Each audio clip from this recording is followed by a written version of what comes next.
म्हणजे प्रत्येकाने करून बघायला काही हरकत नाही आहे. स्वतःची केस स्टडी, चला त्याचा वापर करायचा नाही करायचा हे आपल्या हातात आहे, पण ॲटलिस्ट आपले पोटेन्शियल, आपले ड्रॉबॅक्स, आपले निगेटिव्ह, आपले पॉझिटिव्ह हे जाणून घेण्यासाठी तरी एकदा मला वाटतं करून घ्यायला हरकत नाही. सो खरंच खूप वेगळ्या पद्धतीचं हे तुमचं काम चालू आहे. आणि मी एक छोटासा संदेश देईल मार्केटमध्ये, तर कुठेतरी आपण भारत भूमीसाठी किंवा भारत जनतेसाठी आपण कुठेतरी एक निमित्त बनावं, म्हणून माझं एक मत आहे की प्रत्येकजण आपापल्या लाईफमध्ये उदरनिर्वाह करत असतो, प्रत्येकजण आपली रोजीरोटी चालत असतो. पण मला एक संदेश द्यायचा आहे की जसं आज मॅडमनी स्वतःहून एक ॲडिशनल कनेक्टिव्हिटी दिली की आज आपण कुठेतरी एक निमित्त बनलं पाहिजे.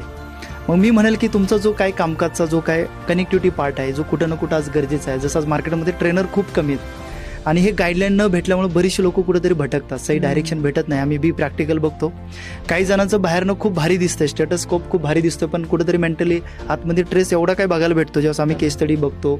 तर हे आम्हाला नंतर कळायला लागलं आणि खरंच आज एक कुठेतरी एक हायर लेवलला सपोर्ट भेटावा म्हणूनच आपली सेटअप मास्टरी कंपनी सेल्फ केस स्टडीच्या माध्यमातून, एसबीट रिपोर्टच्या माध्यमातून एकदम हायर लेवलला सपोर्ट करते. आणि माझं इंटेन्शन आहे की आज आपलं पूर्ण भारतभूमी नाहीच तर ऑल ओव्हर वर्ल्डमध्ये नेक्स्ट लेवलला घेऊन जायचं. जसं आज बऱ्याचशा काही एशियन कंट्री, ॲब्रॉड कंट्री पण आपल्याकडे अप्रोच झालेल्या आहेत, खूप लांबून इन्क्वायरी पण यायला लागली आणि रिझल्ट पण खूप हायर लेवलला आहेत.